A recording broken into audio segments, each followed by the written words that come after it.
लखनऊ से Sanjay Singh press conference कर रहे हैं। सीधा आपको लेकर चलते हैं, क्या कुछ सवाल जवाब हो रहा है वहां। इन सवालों का जवाब दीजिए। प्रभु श्री राम के मंदिर में घोटाला कैसे किया, कुंभ के मेले में घोटाला कैसे किया, इनका जवाब दो ना। चुनाव आया है तो अब आप फिर से वही कह रहे हैं, अब पलायन नहीं होगा। अरे भाई, देश का प्रधानमंत्री हिंदू, उत्तर प्रदेश का मुख्यमंत्री हिंदू, देश का रक्षा मंत्री हिंदू, देश का गृह मंत्री हिंदू, और तुम्हारे रहते पलायन हो रहा था। कैसे पलायन हो रहा था हिंदुओं का? तुम क्या कर रहे थे? पहले तो तुम इस्तीफा दो नैतिक जिम्मेदारी लेते हुए।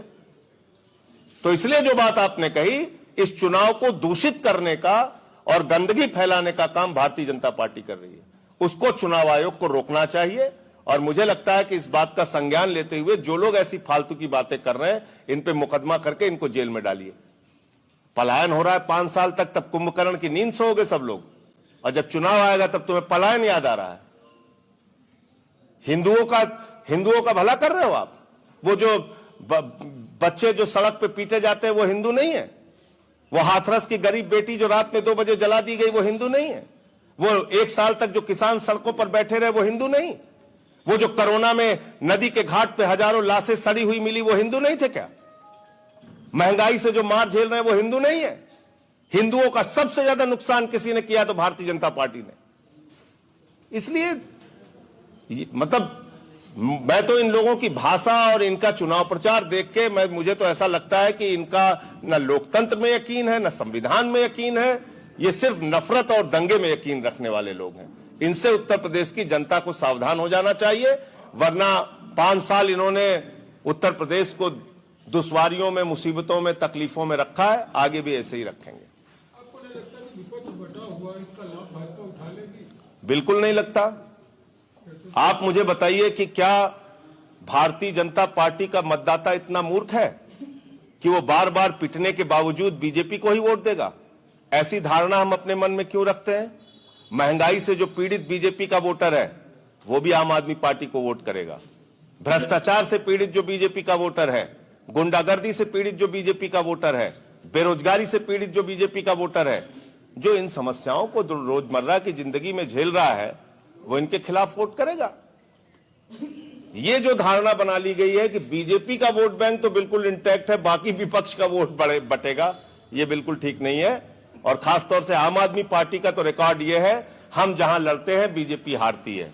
हम दिल्ली में लड़े 3 बार बीजेपी हारी, हम पंजाब में लड़े अकाली दल बीजेपी की सरकार हारी, हम मध्य प्रदेश लड़े बीजेपी हारी, छत्तीसगढ़ लड़े बीजेपी हारी, राजस्थान लड़े बीजेपी हारी, कर्नाटक लड़े बीजेपी हारी, गोवा भी लड़े बीजेपी हारी।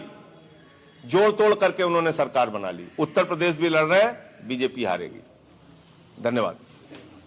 हाँ, ज्वाइनिंग का शहीद खान जी ये प्रदेश अध्यक्ष हैं भारतीय राष्ट्रीय मोर्चा के, और अपने समर्थकों के साथ आज आम आदमी पार्टी परिवार में शामिल हो रहे हैं। मैं इन सबको हृदय से स्वागत करता हूं, अभिनंदन करता हूं आम आदमी पार्टी परिवार में, और इनको प्रदेश स्तर पे जिम्मेदारी भी दी जाएगी।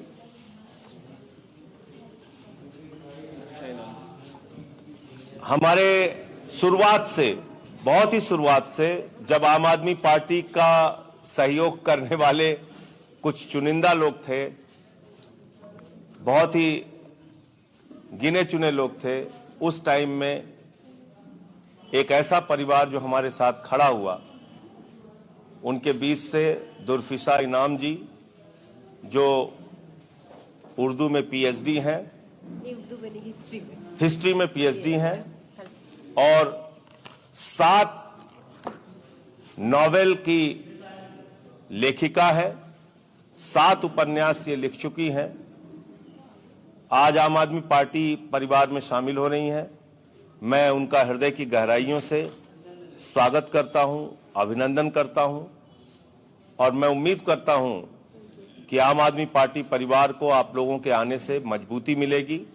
और निश्चित रूप से हमारा जो मिशन है, शिक्षा, स्वास्थ्य, बिजली, पानी, इन मुद्दों पर काम करने का, उसमें आम आदमी पार्टी दिन रात मेहनत करके अच्छे ढंग से आप लोगों के सहयोग से कार्य कर पाएगी।